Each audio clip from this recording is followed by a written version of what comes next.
Everybody,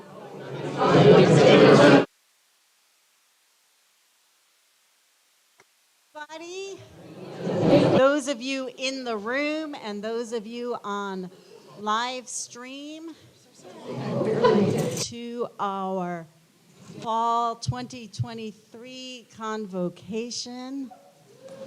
Yes.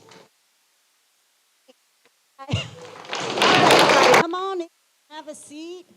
I, I can't help but I know I've got like a silly grin on my face, but it's just so delightful to see you as we've gotten to sort of start reconnecting over these last few days.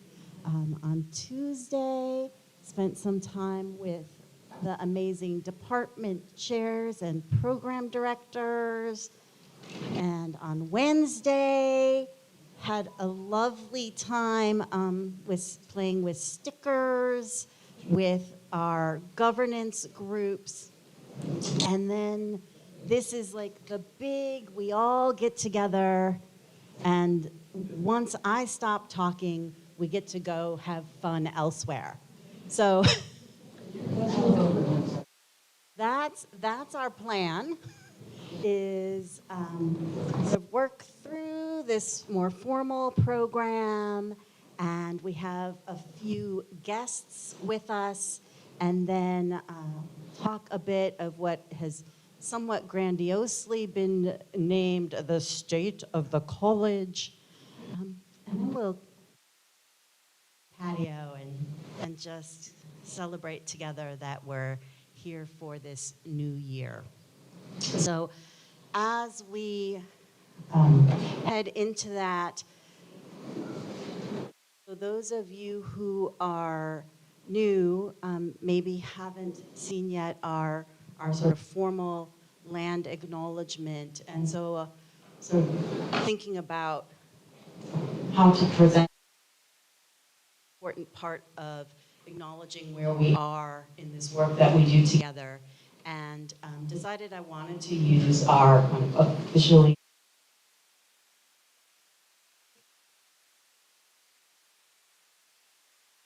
because it features students, and I think that our students are really the reason we're here.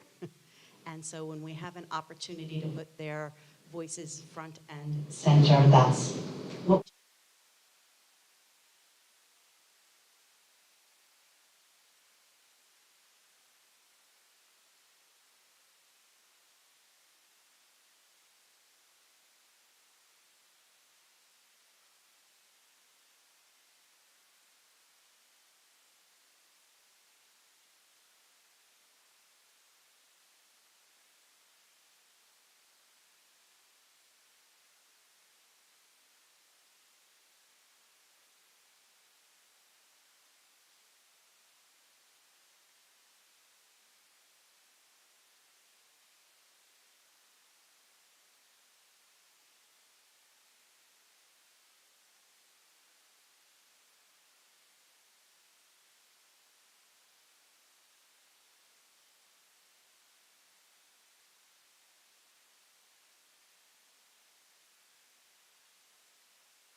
So we'll just start right in. We have a few guests who are bringing messages for us today. And the first one, Glenn, our Academic Senate Chair.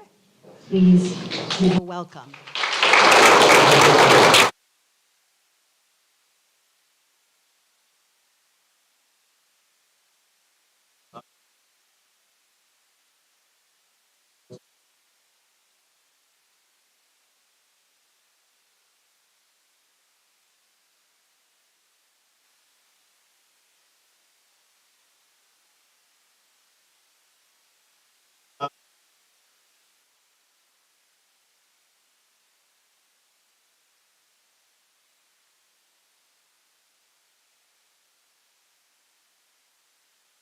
I was on the statewide academic senate for 14 years, so I've been around Senate a long time. We value shared governance. It's important that we show up and share the governance. We're all overworked, we're all busy, but we have many, many open seats on important committees that are unfilled right now. And without quorum and representation, we cannot do the business of the Senate. The list is going out, it's on the website. If you are so moved, please step into one of these roles because we need you, we need your voices so that we can do the kind of work that we need to do. Yes, even though it's a bad year, yes, even though we're tired and teaching too much, yes, we just have to do that. And that's been the spirit of some of us who've been here for 30 years. We've always done that much work. In terms of major initiatives this year, I'm looking at 2 or 3 that I think are going to be of interest, and especially to this college. And that will be the implementation of AB 928. Whether we like it or not, and we don't, we have to make it work. And then how do we deal with first-year programs and Area E? That will be a conversation that we'll be having.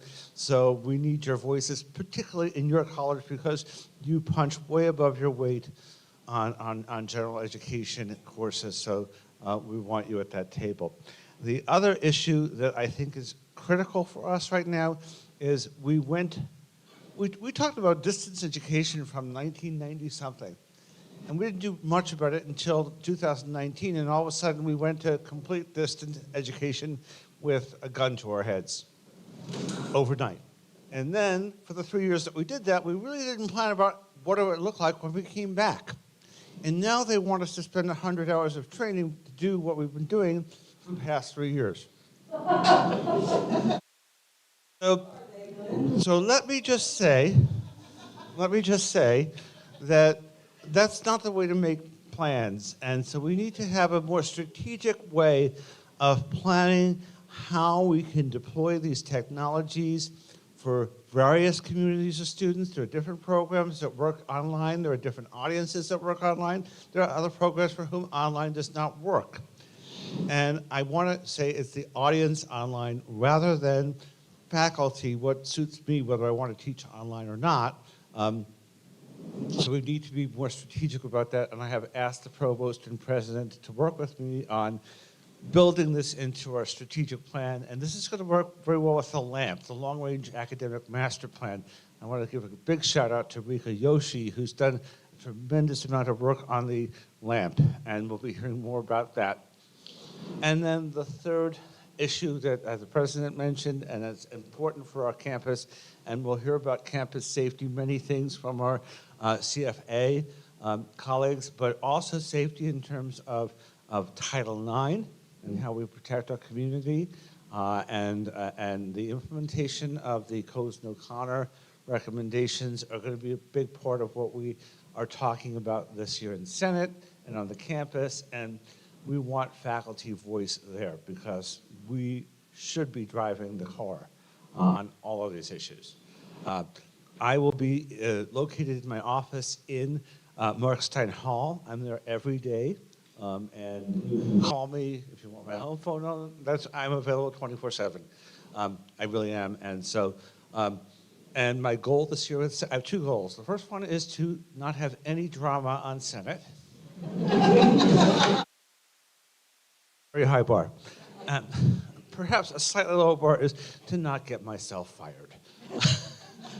With that said, if you have any questions for me, email, phone, shout out, whatever you want. I'm here to represent everybody. I like to walk around campus, so you'll find me in your building just walking around, knocking on doors. I'm not just a COBA faculty. I'm a CSU faculty. Right.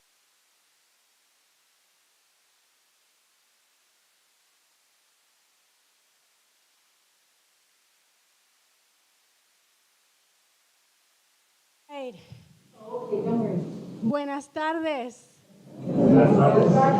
Afternoon, and I say I start with Spanish because that's my mother tongue. And other people have other mother tongues. I want to welcome you to a new semester, a new academic year.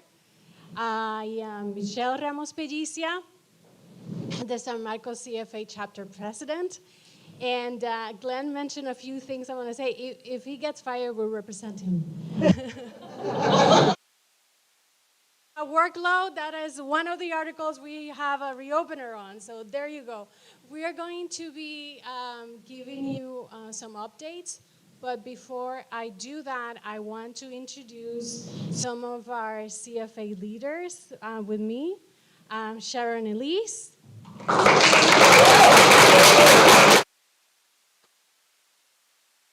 Is our rep for the Council of Racial and Social Justice, and she's also our AVP for Racial and Social Justice. And I forgot to also mention that I'm AVP too for all the chapter presidents in the South. So we have quite a bit of work ahead that we will share with you in a moment. Chris Harwick, raise your hand. Chris is our one of two lecturer rep. And, you know that Pam Redela retired. We sorely miss her. She has left us with big chancletas to fill. But Janelle Myers and Chris Harwick they have the chancletas of their own. They're going to be, they won't have any problem. They're amazing. Also, Brian Dolber, he's stepping up to help us with the many things we have to help us, and we'll hear from him, helping us with the report from bargaining, because he was part of our open bargaining. And also, lastly but not least important, our new field rep. You've seen him before, but he's returning. He likes us so much. He's returning to our campus, David Berman.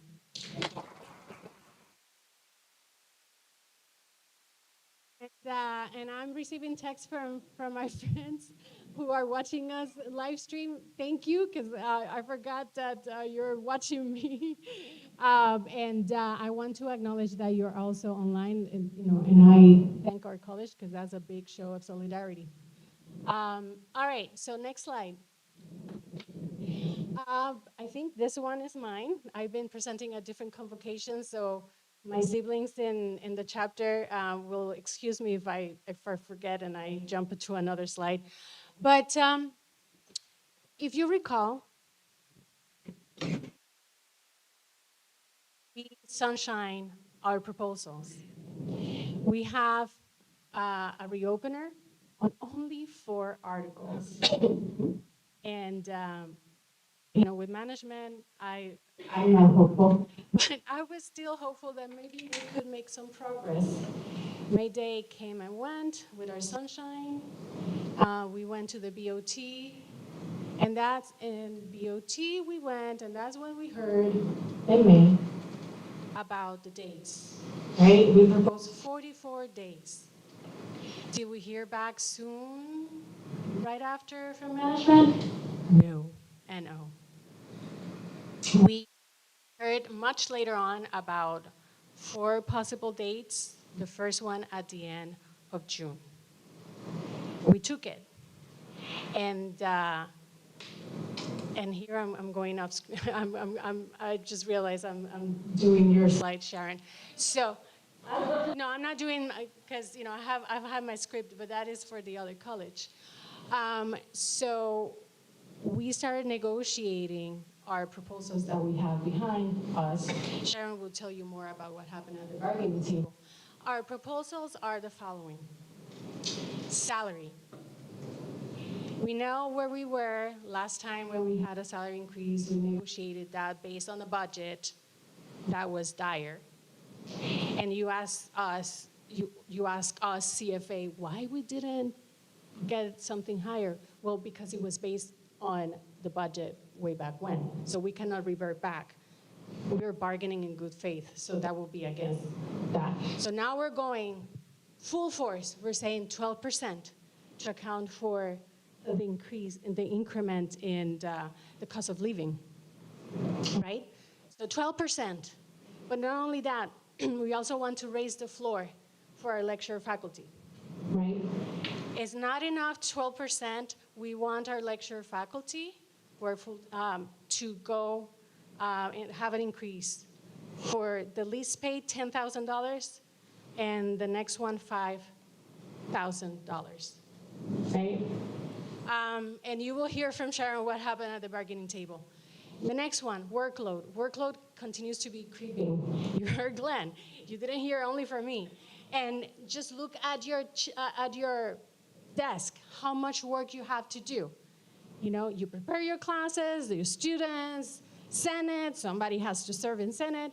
That increases our workload. We want to have control. You know, we keep accepting students. Where are we going to put them, right? You can open another section, yet here we are accepting more students. So the workload keeps increasing. We want to get it under control. Parental leave. We are demanding a whole semester of parental leave. That is good for our students because they don't have to switch professors in the middle of the semester. Because you know, when children come, it's at whatever time they're ready, right? And it will give you predictability too. You take a whole semester off. You don't have to be dealing with, okay, now I have to run to the hospital, deliver, and then, you know, a month later I have to be back in the classroom. No, a whole semester. You take care of yourself, the baby. If you're adopting a child, you take a whole semester off. And also, if you are, you know, Brian, I know you're chair of your department. It also, for those of you who are chairs of the department, I am sorry, but this will help you. You know, I'm sorry for the work that you have to do, and thank you for the work that you're doing, but having parental leave will also give you less headaches because you don't have to be thinking about who's going to be the substitute. Okay? So we talk about salary, workload, parental leave, as you know, and we continue to emphasize, we as a union, we are not only about bread and butter, salary and benefits. We are centering anti-racism and social justice. And when I'm telling you about workload, when I'm telling you about parental leave, when I'm telling you about salary, we are doing this because our lens tells us we have to account for everybody. Everybody has different experiences. So we are starting from the person who is the most impacted, advocating for their rights, which will benefit us all anyway. Does that make sense? It makes sense. So safety and health means that when you have been called by the police, you've been pulled over by the police, you can have representation. When interrogation happens with police, it happens in a private space. That also means campus safety also means have lactating rooms. Campus safety also means to have a gender-inclusive bathroom, at least one in each building. At a minimum. Why do we say that? Because we want to retain our faculty. We are stellar scholars, but we cannot live our lives with ourselves, right? We have to be comfortable coming to campus and knowing that if I have to use the bathroom and I am a transgender person, I know I can use the bathroom in my building. I don't have to run somewhere else. Or even if my son building be attacked. Okay, and I cannot tell you all the stories that we have heard about lactating. I was told I needed to lactate in the bathroom. Bathroom? I don't.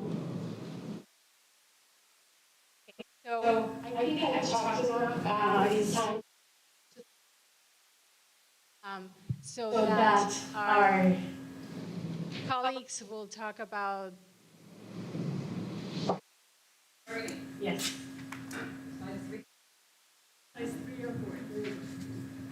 Okay, so slide 3, the empty seats at the bottom that's the bottom of the table, in case you didn't know how. Where management sits. So the picture shows all of us doing big table bargaining for the first time. And what that meant is that everybody who is a CFA member was invited to participate. Respecting that some people are not comfortable coming to physical proximity, maybe couldn't fly, get on a plane, all of that, we made it available on Zoom. It was pre-registered and you could come. Who participated? Who from here participated in any of the big table bargaining? Did you come in on Zoom? Zoom? Right? You did Zoom and in person? Michelle? You were on Zoom and you're in every picture. I see you in the Zoom. I see your face. And it was really remarkable because this was my second time serving on the bargaining team. And I have to say, I don't know if people just think I exaggerate all the time, but nobody quite believed me when I said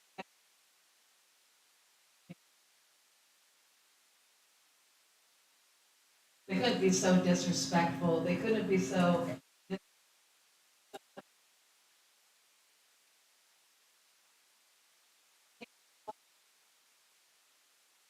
They really are like that. And you have somebody sitting up there who themselves had a 50% over the last year and telling us that we should be happy with 5, right? In all seriousness, I don't think so. So how we came and in terms of allowing for maximal, sharing of opinions and faculty positions that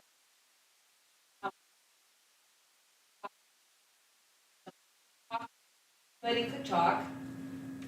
People on Zoom could raise their hand and be acknowledged. People in the room could raise their hand and be acknowledged.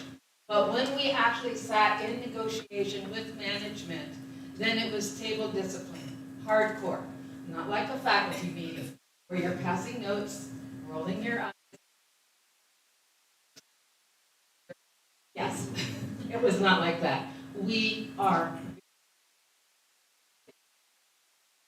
They are not to know when we are discussing.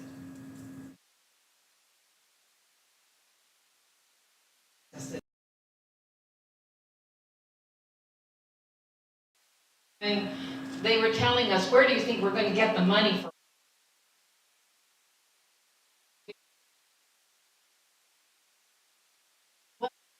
Where did you get the money for the chancellor's $1 million salary?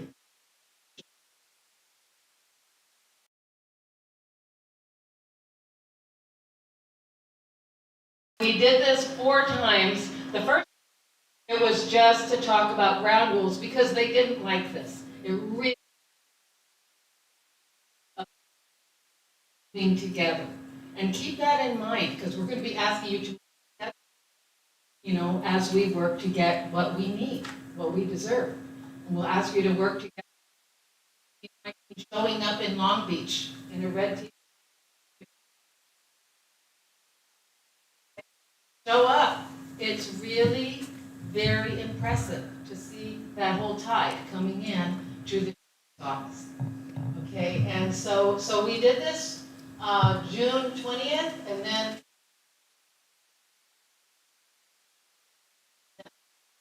we're available.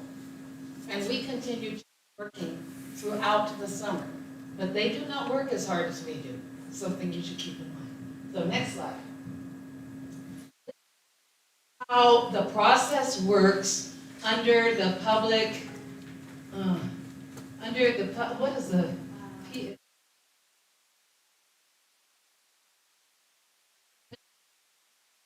Relations Board. Thank you. Brain work. Okay. So we have to go through each of these steps. In case you think, now that we strike next week, no, we are not. We are not using the S word. What we're doing now is making sure what is our story, what is our fight, how does that impact you, how will so that's where we are now, is organizing, sharing information, and then later we'll get to possible work actions. But we gave public notice May. We're ready to move on this contract. We're opening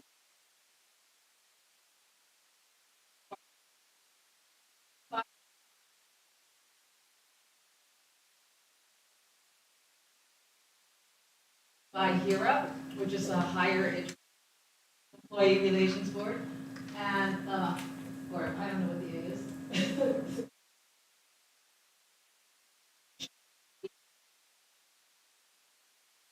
Dates now for mediation. So we have possibly 3 days if we mediate for that long. We never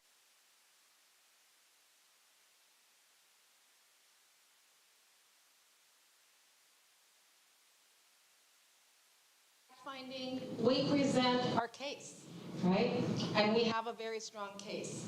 Because what you may not know is that these people are sitting on billions, that's with a B, billions of dollars of reserves. And every year that some of us have been kept pauperized, they have been investing another billion. They're like running it like a bank, right? Thought the CSU was in the business of making money. And for what? Sit there, right? Not to be spent on instruction, which would mean faculty and students, right? So we really have to push back on this. It's really time to make California serve the people with the promise it made way back in the 60s under her, you know, the master plan. Right? Everybody is to have access. So fact finding, we have hired a consultant, Howard Bunsis. If you're not familiar with him, he has worked very closely with higher education, labor unions and associations throughout the country, drilling through the finances. And I went to a workshop he did once, and I was so impressed because he was able to get our school's financial statement, which they would not give.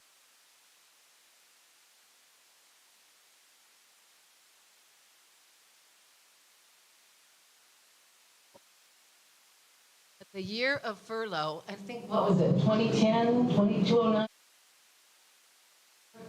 When we were calling each other and saying, I'm cheating because I'm grading, you know, and I'm not supposed to work today. But I can't stand the papers piling up. It's weighing on my consciousness. I can't do this. They had money. Our campus had money in reserve, and we did not know. Well, Howard Bunsis will demonstrate what we've had our own in-house people, you know, find in the money, which is that there is $7 to $8 billion in reserves. 7 to 8 billion with the B. This is why we say budgets are moral documents, and we want to see your morals, because my morals better than your morals, what we say to CSU management. Okay. So we'll go to fact finding. We're going to win because we have a case and we're on the side of justice. We're on the side of the people. We are doing what we all came here to do, which is to serve the people of California with a first-rate education, and they just need to get out of the way and let us do it.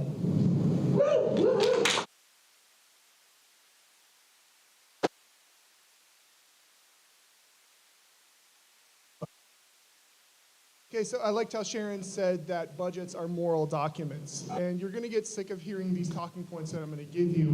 But rather than think about the math that's at work here related to how much the chancellor gets paid, how the chancellor gets $100,000 worth of a housing bonus, and I think it's like $10,000 in terms our allowance, right? But beyond that, I think it's important for us to think about what is it that we value, right? Do we value instruction or do we value administrative bloat? Here is the kind of average lecturer, range A, makes about $55,000. The average president of a university makes quite a bit more, as you can see. Go to the next slide. Dollar chancellor, there's the kind of salary there, right? The housing allowance, $96,000, and then which is more than the median household income in California. You could say, okay, chancellors and executives, they do executive things, they should get paid more. But if you compare it to even other executives around the country, including the President of the United States, it's a little bit much. Next slide. So one thing we want to get across to you, and one thing that Sharon also brought up related to fact-finding, is that this bit with how chancellors and presidents are getting huge raises, exorbitant raises, that's the tip of the iceberg, and we're going to find out a lot more about that and get that information to you when we have it. So.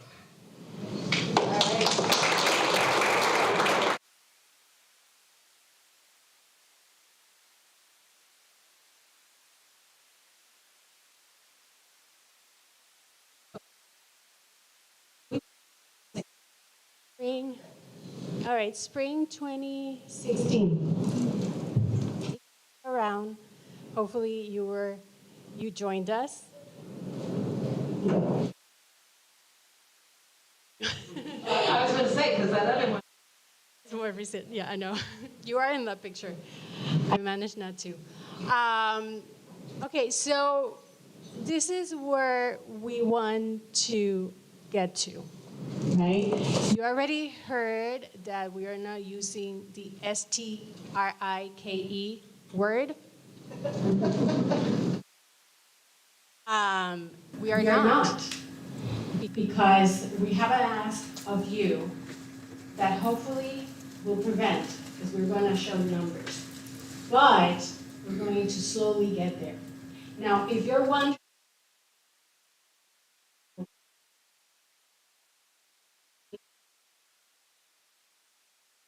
because management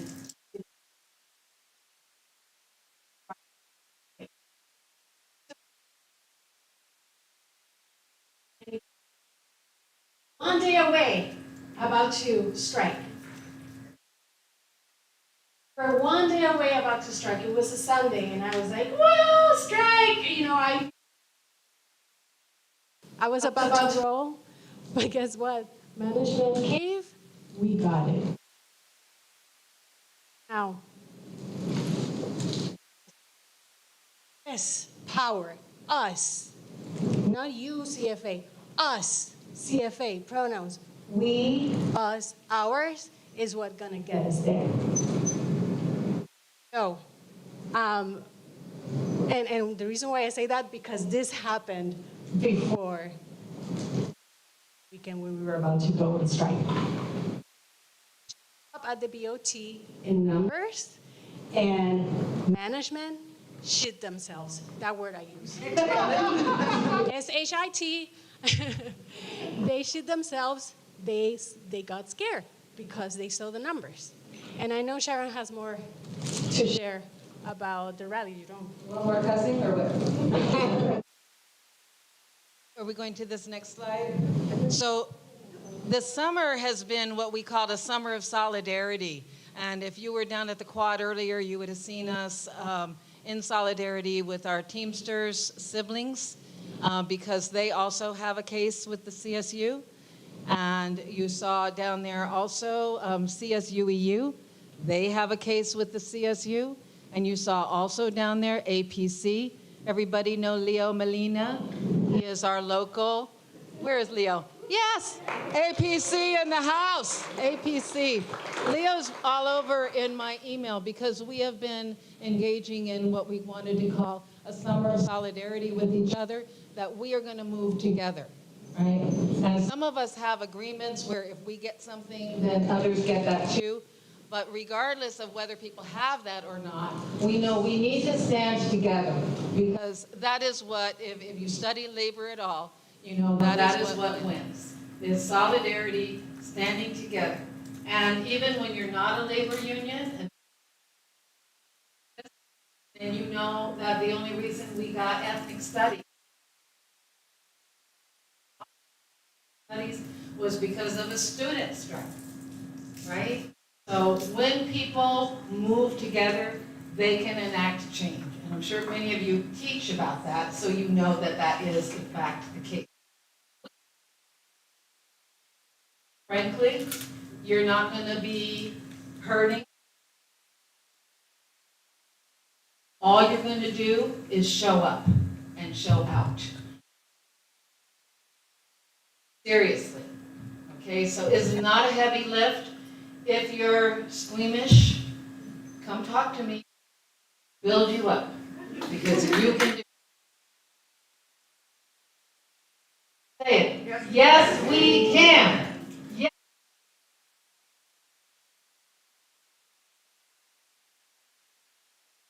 The saying we have is when we fight, we win.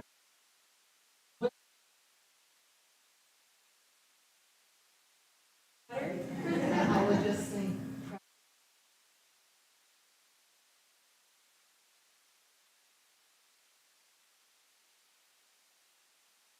Come and get you and tell you, let's get in the caravan, let's get on the together. Because honestly, this last few years with this last contract, we really worked hard to get what we thought was the best we could get, and we were disappointed.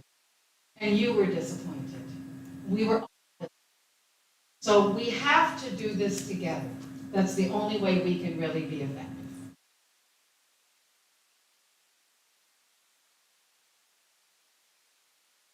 So if you would like to join the CFA, we have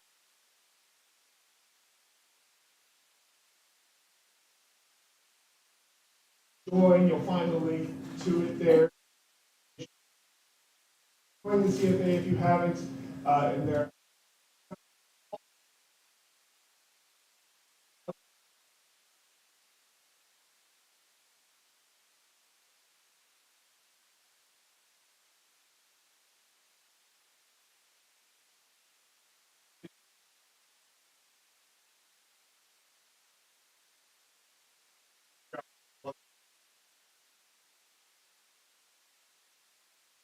There's 3 easy ways you can help.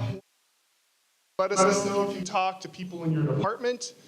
Some departments have more CFA presence than others, and so if you're the one person in your department, let us know. We want to try to get into there and let people know what's going on. In some of the emails that have been going around, as well as on the CFA website, there is language on the syllabus related to some of the stuff that's going on around bargaining, and the possibility in the future of the S word coming up, which will be something complicated that you might have to work around. So I think it's worth putting that in your syllabus, something related to that anyways. Complete a commit card to show that the faculty support a better deal. We finally moved into modern times. We actually didn't bring a bunch of the commit cards, but if you go to the next slide, there's a QR code. That's what the kids like. So you get your phone out, and it'll take you to the website, and you can sign the commit card and make it known whether or not you want to help us out in a bunch of the different actions that we might be engaging in leading up to this bargaining issue that we have.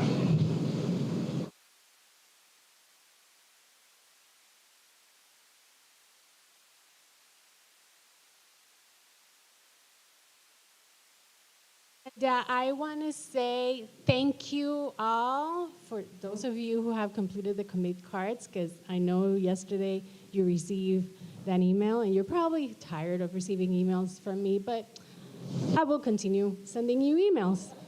That's my job as chapter president, to keep you appraised, to keep you up to date. So if you have, thank you. If you have not, please do. This commit card, we are going to be counting numbers. We don't reveal anything but numbers to management. We keep our names to ourselves. Numbers are important, right? So if you're thinking about confidentiality issues, I want to reiterate, we take that very seriously. And also, I think we can share that we are number 3 statewide in the number of commit cards we've collected. So yay us! So if we can go to the next slide, we're almost done. Commit card, okay, next one. The commit card, you're committing to taking action, including attending rallies and publicly pledging your support. We're not talking about STRIKE. This is not for that. Next slide, please. Thank you. And resources, CFA website and CFA bargaining website if you need more information. And of course, email us if you have any questions, faculty rights, etc. All right, thank you much and welcome.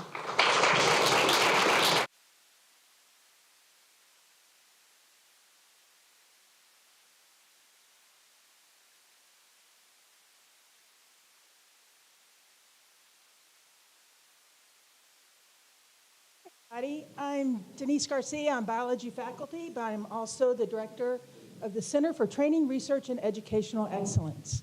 I decided I know so many of you out there. I'm now an honorary Chabbs faculty. Yeah, Michael. Called the Office of Training, Research, and Education in the Sciences. And so I'm so happy that I've been invited here because we have now, since I became the director, we've changed that name. Changed the name because now we offer programming for all majors on campus. And yay, I know, we're very excited. We worked very hard to do it.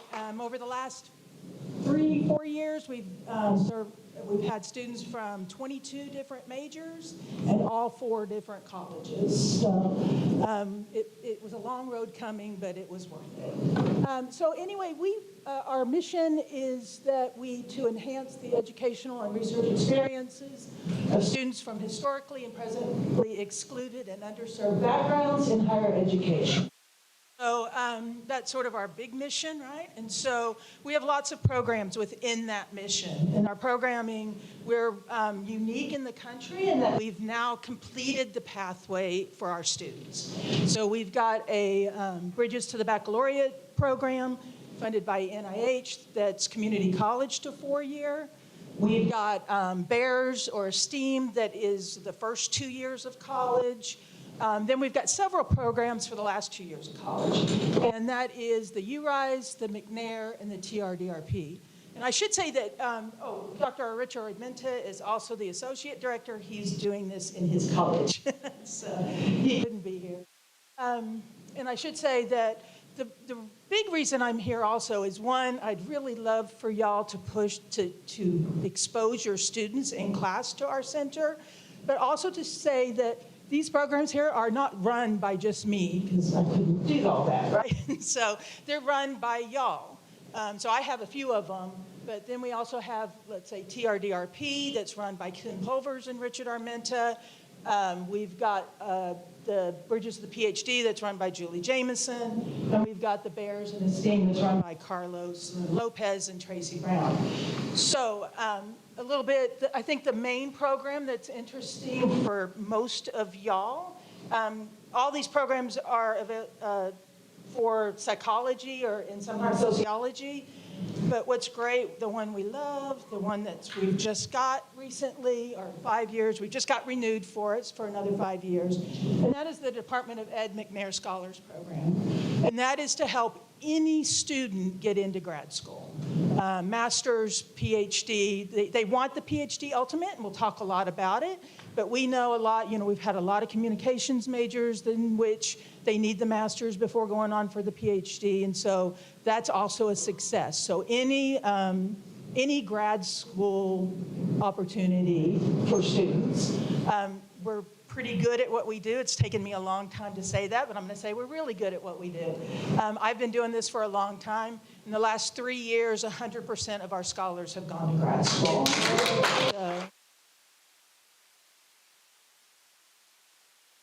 That is a lot due to y'all. All right, so all of our programs require research, and that requires research mentors. I can't run these programs and be a research mentor. And so that's why I say I know so many of y'all, because you're our research mentors. So it'd be great if y'all could reach out to your students and just let them know we exist. Y'all don't have to vet them or anything like that. We'll do all of that. Just let them know we exist and get in contact with us. We are happy to come to your class. We've got swag. And so we're happy to come to your class. We're happy to help y'all help your students, all right? And so we have, they do weekly programming with us. We have all kinds of summer programming with them, and that's what makes us so successful. I've got a great team that works. So our office consists of 7 staff and faculty. And so with that said then, if you notice, our programs have different PIs on them. if you're interested, or if you know of a grant opportunity or some, right now we're having a lot of corporate donors come to us. If you're interested in a grant like this that incorporates students, or incorporate students into whatever you're doing, or developing of students, training of students, we're happy to help you, right? We've written a lot of grants. We just submitted one 2 weeks ago. And so we're happy to help you write grants. We're happy to help you manage the grants. What's so great about our center is we've got staff that have been managing grants for 20 years. And so you don't have to do that. Oh, no, Kim's here. But you don't have to do that. We manage them for you. We have an outreach and recruitment staff member. We go out and recruit your students for you. So we can help you with whatever. And so our goal is, it used to be in the sciences. So I used to do this at CSUSM, but I didn't do it, so I was a now we're going to all the colleges because we think there are great opportunities for every student at our university. And then recently, what's really exciting is that we teamed up with the Center for Contemplative Practices in Rangia, and we just got $80,000 from NIH to incorporate mindfulness into all of our programs.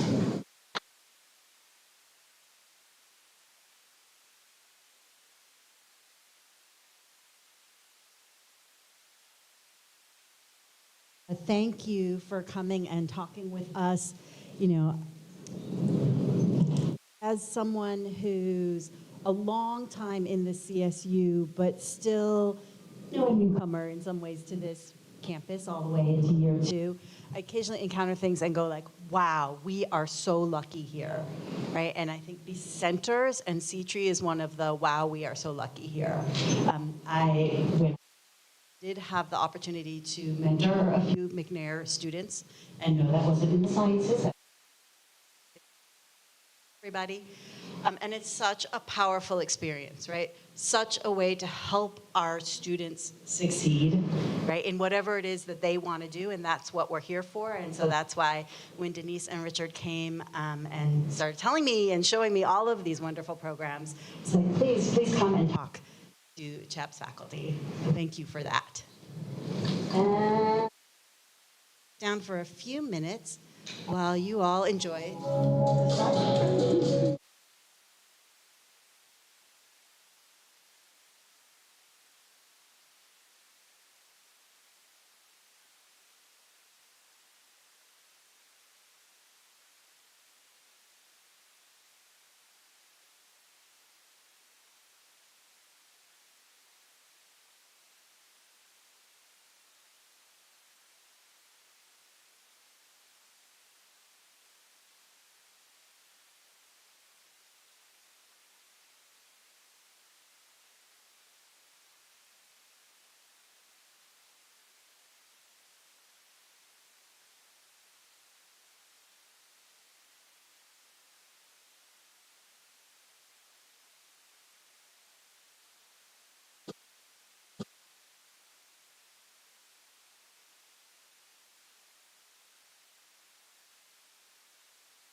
So that's what happens when you actually have a communication specialist, and I don't have to put the PowerPoint together myself.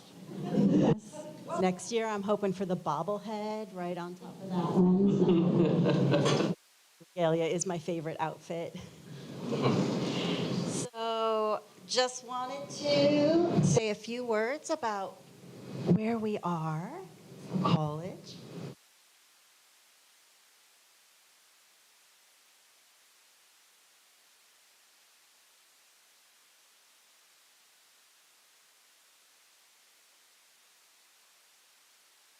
So you got to see, can you please change that one? I can't stand it.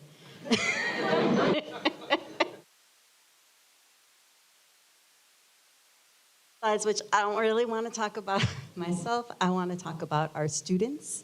I want to share with you just a little bit of information, right? We know we have this amazing faculty and staff, and we're all here for our students. And so just to take a few minutes and do this little bit of a snapshot of who our students are, right? So this is just one of those by the numbers, of course. Them all in their stories, but collectively, I think a couple things that are interesting. We know we're still primarily an undergraduate institution. Over half, right? About 60% of our undergraduates begin as first-time college students, and about 40% transfer. Primarily, the undergraduates, right? 80% full-time. Next slide. Okay.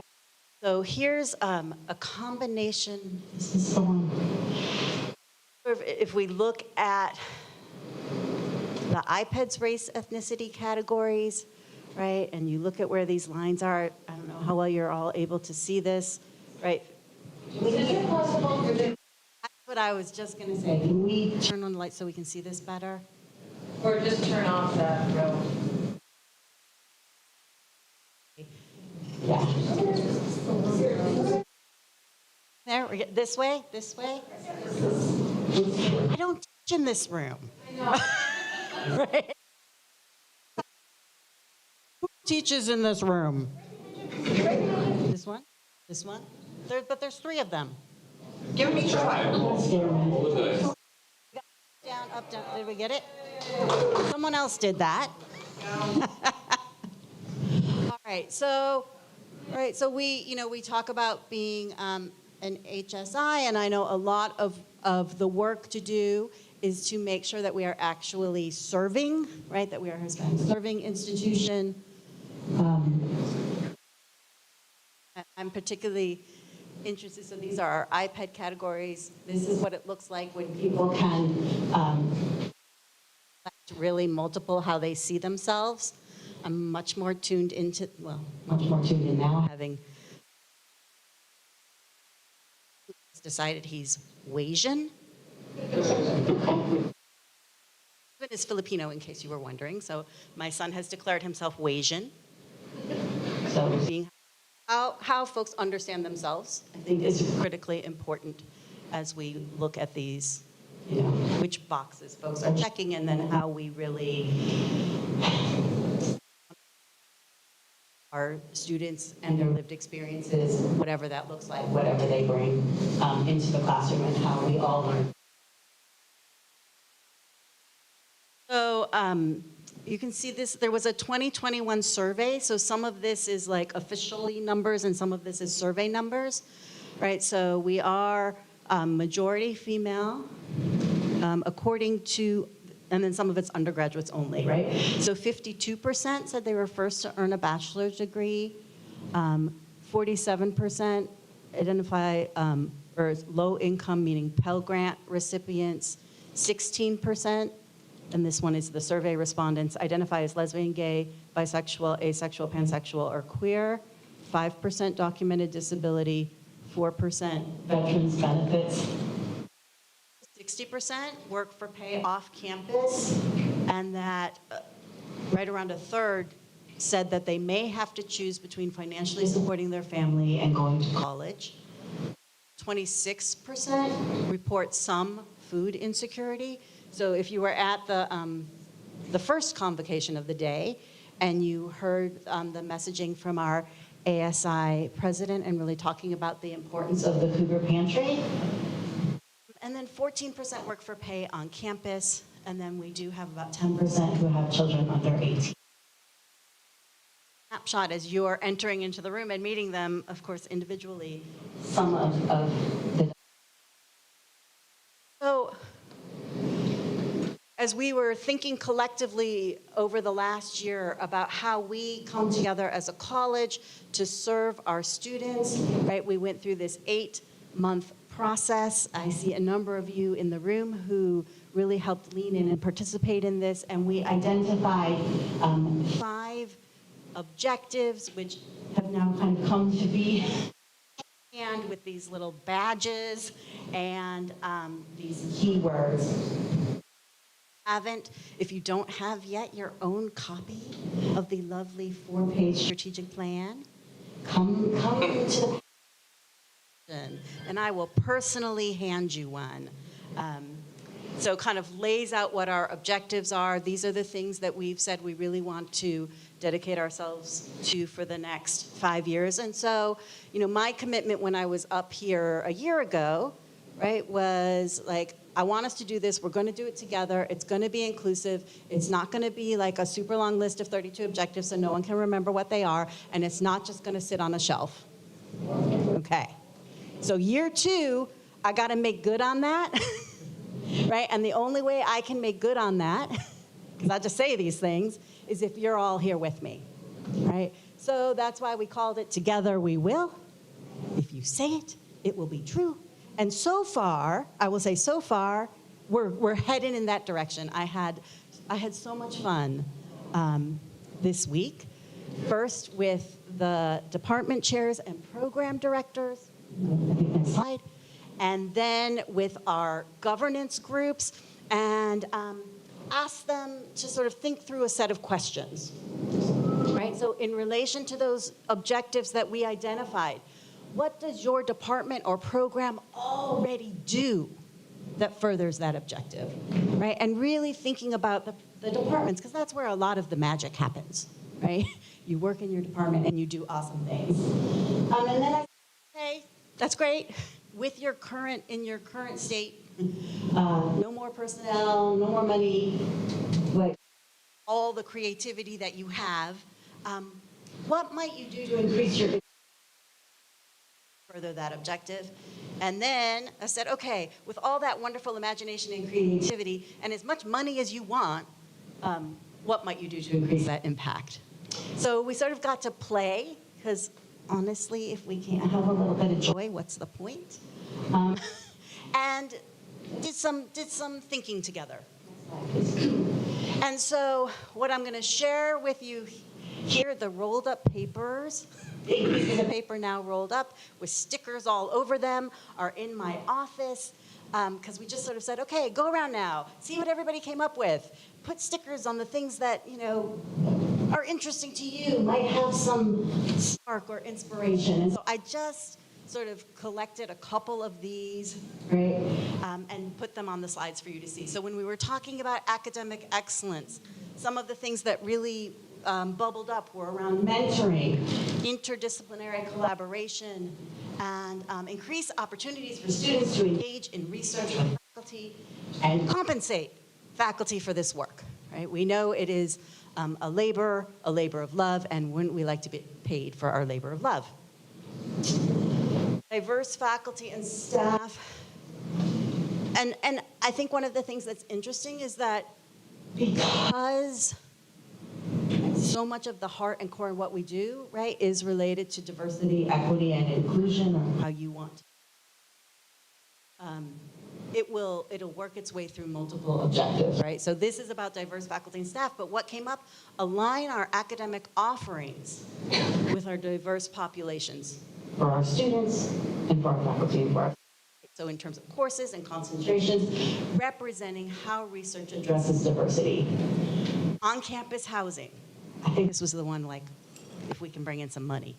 On-campus housing, or housing within the community for faculty members to get settled and first get started.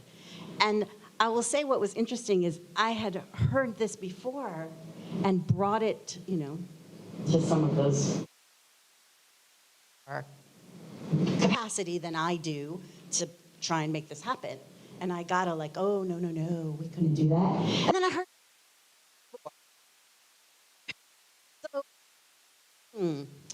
so let's keep working on that one. And then, as we know, lecturers are some of the most diverse pool of the faculty that we have, and thinking about how do we integrate them into university, right? This idea of teaching faculty with a teaching plus service.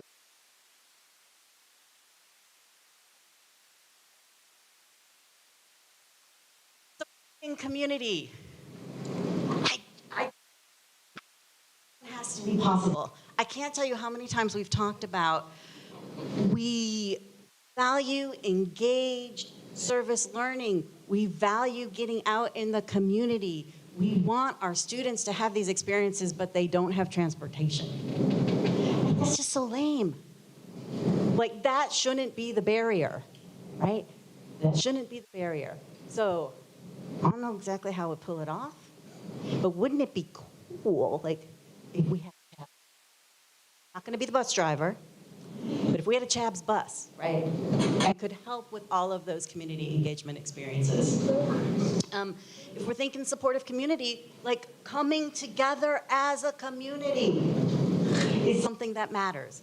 And some people said, please include food and fellowship. I like it.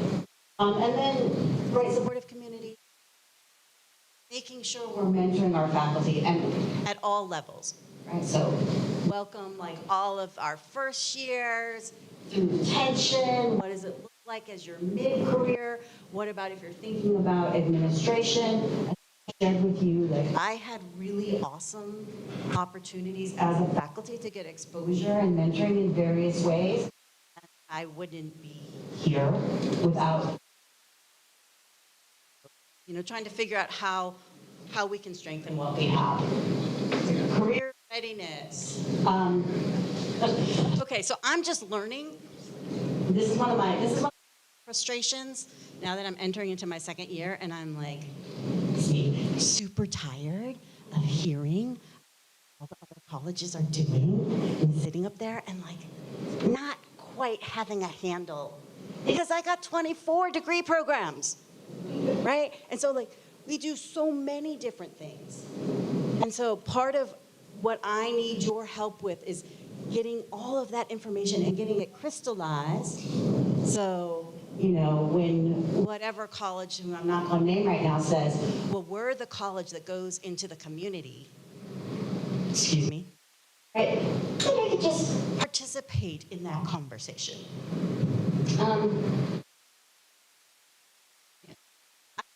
Tend to have a script, and I went off on a tangent. Some of this, I know why I went on the tangent, because that career readiness, some of these other colleges are oh, we have this thing. We have lots of it.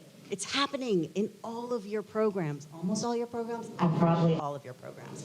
So I really want to be able to express that and to help us expand our impact. So, for example, yes, we have these amazing students and these amazing faculties and this amazing class. We only offer 2 sections of it a year. Or we have this amazing signature college program, and we have 6,000 students, and it has the capacity to serve 20. Right? Those are some of our challenges. What else did you guys come up with? Increase the variety of capstone experiences. Create opportunities for students to reflect on and communicate to others how they're learning in Chabbs, prepares them for post-college careers.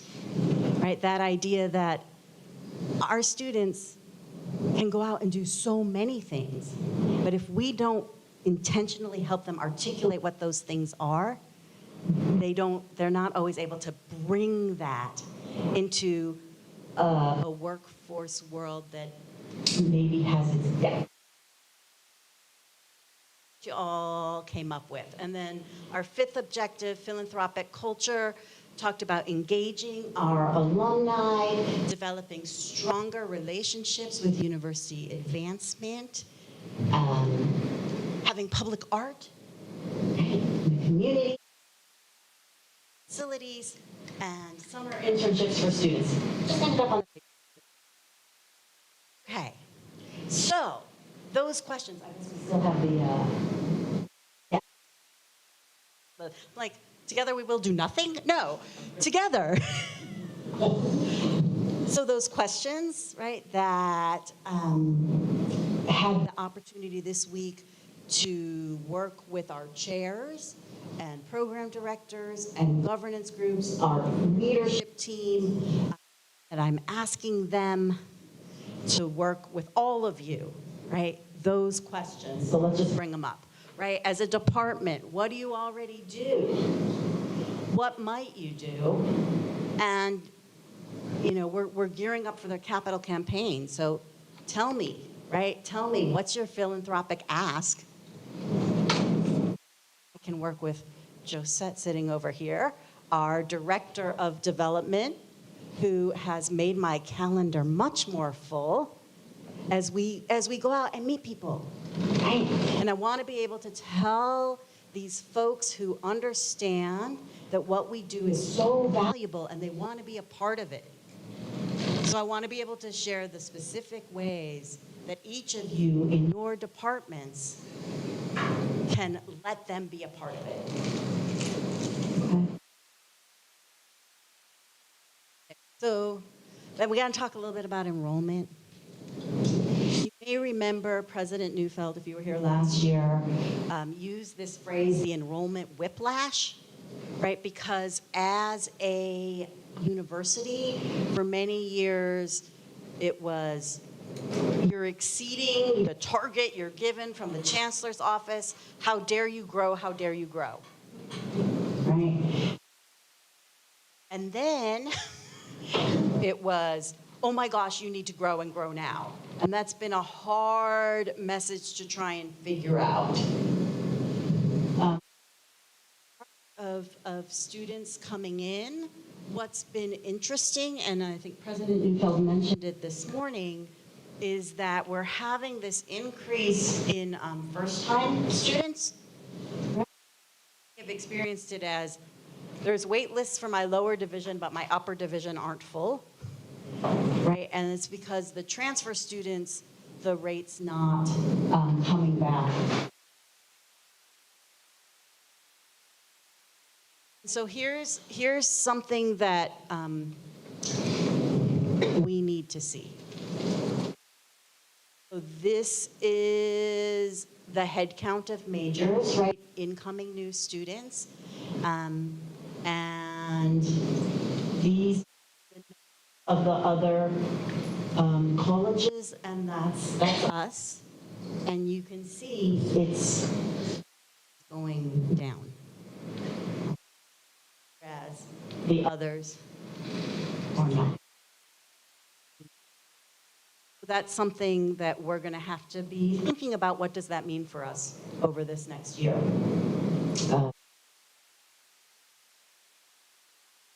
So just not to put too fine a point on it, one of the things it means is the money that comes to the college, right? That this is one of these charts that sort of shows a 10-year trajectory, that there's two major sources of our operating fund, right? There's money that comes from the state, and there's money that comes through student tuition and fees. As at the,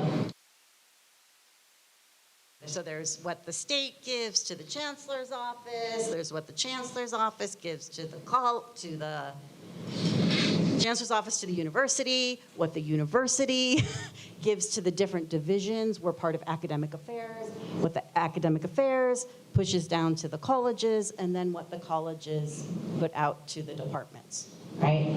And in terms of thinking about that last chart, the fact that our student trend is different than the other colleges has implications for what our budget looks like for this year. Next slide. So this is a repeat slide, oldie but goodie.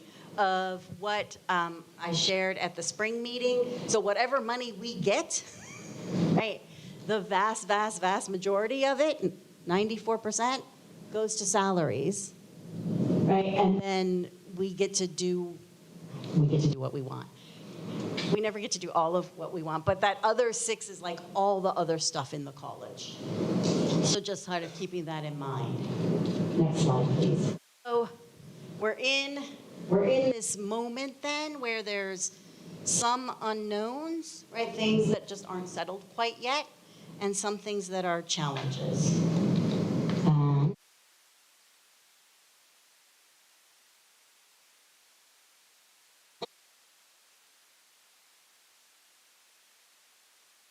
So obviously, bargaining, we are in the midst of bargaining, and we don't know where it's going to land, right? And so, yeah, so in terms of how that's all going to play out, right, we're waiting, we're going to see. And so part of what President Neufeld signaled to everyone today, right, and I believe the words she used were held back, right? So I know it happened at the chancellor's office level. You guys may have more information than I about how much was held back. At the university level, right? Some held back, academic affairs, some held back. So everybody's holding back some because wherever we end up on this, we want to make sure.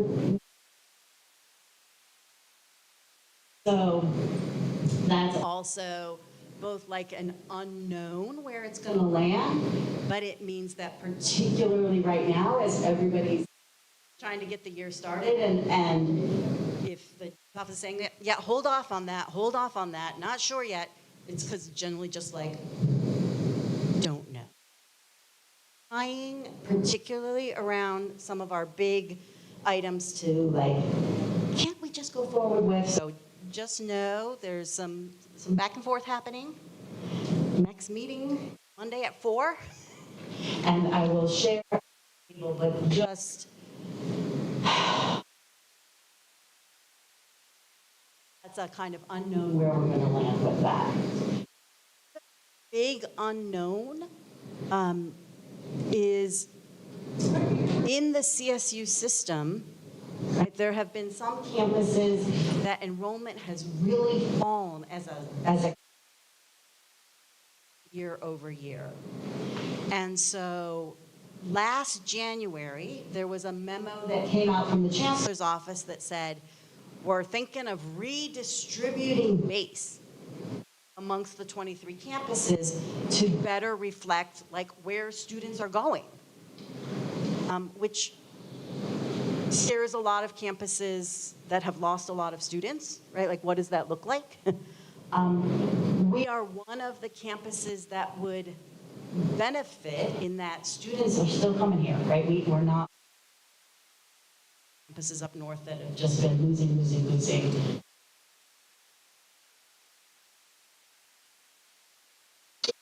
Chancellor goes forward with what was stated in that redistribution memo. Starting next year, our financial situation will look quite different. But it's an unknown, right? So these are our kind of unknowns. Right, so even if, I want to kind of separate these things out because we're going to feel, I have a hunch, feel a kind of double pain right now, right? We're going to feel this like, and I say that also saying we're really working in the dean's office. We're really, how do we minimize the impact for our faculty, for our staff, for our students as best we're able with the agency that we have. We can all like do our jobs, do what we're here to do, what we're called to do, while all of this is you know, in the midst. But the enrollment trend in the college, right now, is it a short-term trend? Is it how much of our funding comes from where do the students go, right? We're seeing that on the campus level, or It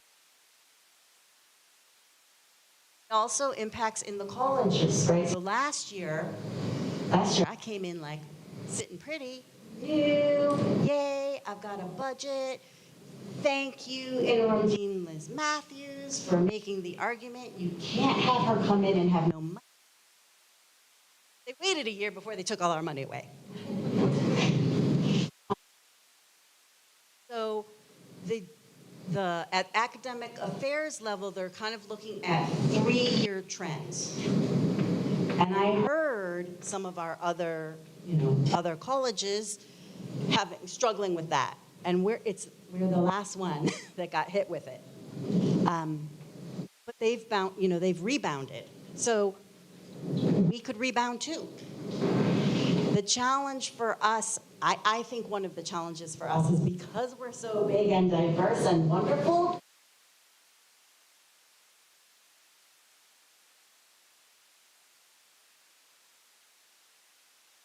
we also have the people power then, right? So wanted to bring this to your attention as we're, really trying to how we want to respond to that. And then the other challenge, and Glenn mentioned this one, AB 928.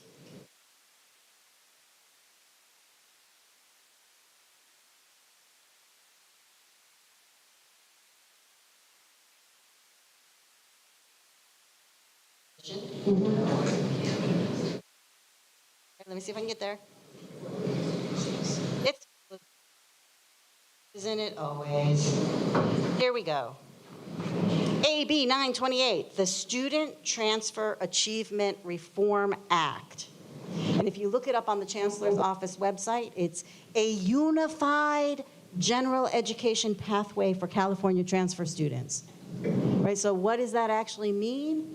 We're working to have the same GE requirements with the community colleges, the CSUs, and the UCs, which sounds super wonderful.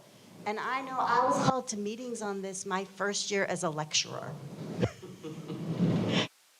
It's been a long time. But I know we may be getting closer to it because now there's this looking like we're heading into law. We have vacancies. When Glenn was here talking about vacancies on the Senate, this is some of what's going to be discussed. And we are the college, because we carry so much of the GE, that can really be impacted. So not only do we need really thoughtful and articulate and strong people willing to fill those vacancies on like the GE curriculum committee, we also need them in other open places in the Senate, because when it goes Senate-wide, you can speak to it. So governance, curriculum is faculty, but I really want to encourage you, if you feel so called, to consider really stepping in. This is a good year if you are able to serve on the Senate. It's going to be important. Opportunities.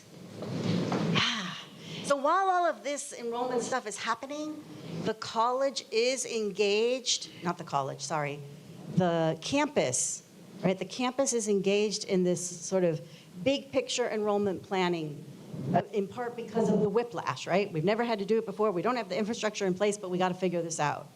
So I think there's going to be more conversations, more opportunities to really hone in on who are we as a university, right? Because it's almost like, in some ways. I mean, we've always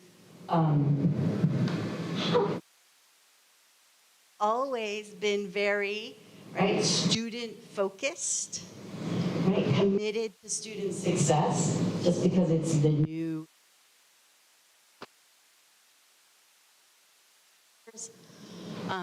But this, like, thinking about how we're really serving our region and reaching students to invite them in may be shifting some. So keep an eye out for enrollment strategic planning that's happening through the university.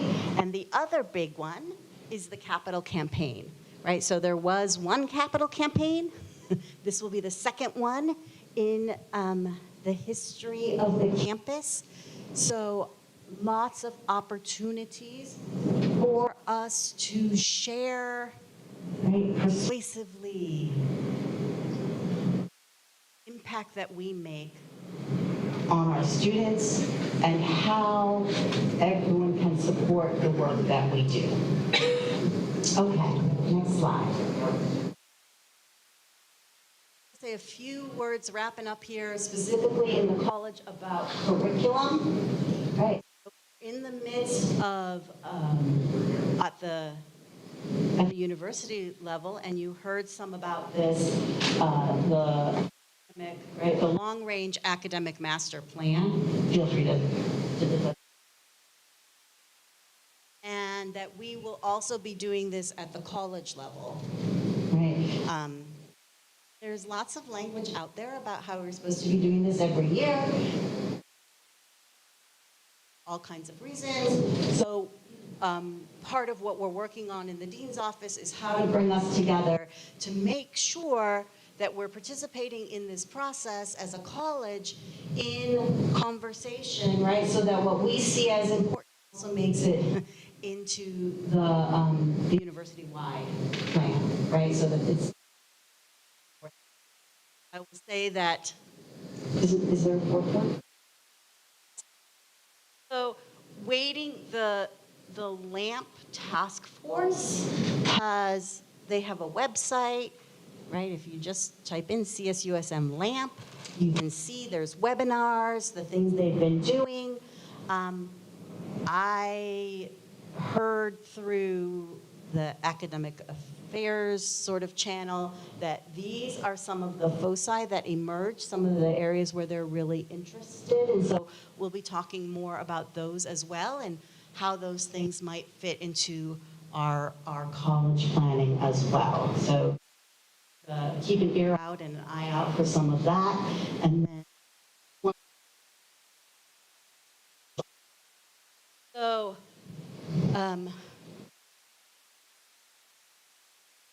so I want to end with, and this the slide part anyway, with an invitation.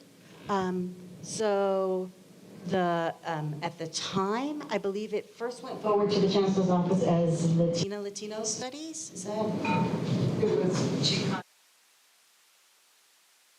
GConX and Latino studies. And there's those of you who have been here longer than I know that there's a history and lots of conversation around what that should look like in the college. And so the way curriculum works in the CSU, when you are trying to develop a new degree program, it has to go on the master plan up at the chancellor's office. And they give you 10 years. And our 10 years was up. And so Regina Eisenbach, who is our AVP of Academic Programs, reached out to the dean's office and said, hey, your 10 years is up. Do you want an extension? And we, of course, immediately said yes. And Carmen Nava, who is our Associate Dean of Curriculum and Academic Programs, took the lead in doing that work of getting us, we have a 1-year extension. So I want to invite you all. We'll send out another email with this invitation for an informational meeting. It is Tuesday, September 5th, 11:30 to 12:30 in 4111. That's our conference room, right? In the conference room. Get this.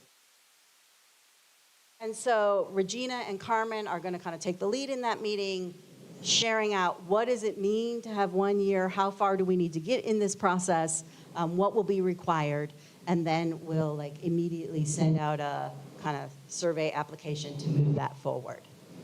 Okay. So before I ask everybody to follow me over to the dean's office,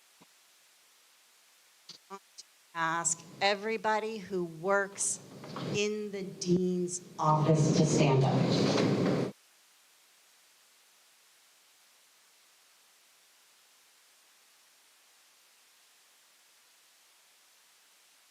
People, right? work through the summer, and then they work really hard through the summer, and they have to deal with everybody who thinks that folks who work at a university don't work during the summer. They work really hard through the summer. And they are all amazing, as my responsive leadership means I figure things out as we go along, right? And so sometimes I'm like, oh, hey, can we have stickers? The stickers were really cool, by the way. You know, can we have stickers for that event that's next week? Sure. Hey, what do we think the latest is on AB 928? Oh, I'll get that for you right now. Hey, I need those numbers because I'm going to bat again, right, for our college. They work day in, day out for all of us, for our students. And so I want to thank. I would like to ask the department chairs to join them and program directors. Stand up. Stay standing because then we're all going to go. Yeah?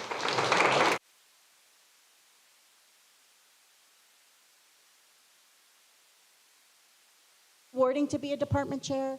It can be. I hope you think so sometimes. But it's also really hard. They're laughing. But it's really hard, right? Because you're in this really funky position, right? You're a faculty member, and you're having to sort of do this brokering back and forth, right? But they're really leaning in to take care of the business, the nuts and bolts of the departments, but also to be this leadership team for the college. And so I just want to thank you for everything, department chairs, that you've done last year in helping me transition in, and this year as. If you're on one of our governance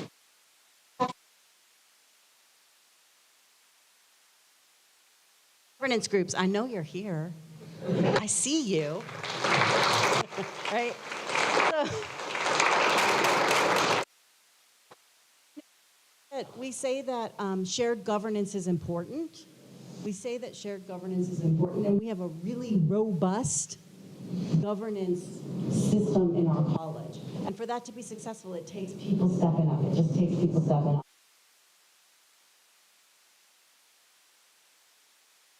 With all of the challenges and the opportunities, I'm ready for year 2. I hope our new folks are ready for year 1, and that all of us are ready to go to the patio and enjoy some good. AC! Carolyn, because this is what happens when I step away from my notes. Thank you. All right. With that, can we adjourn? All right, let's go to the patio.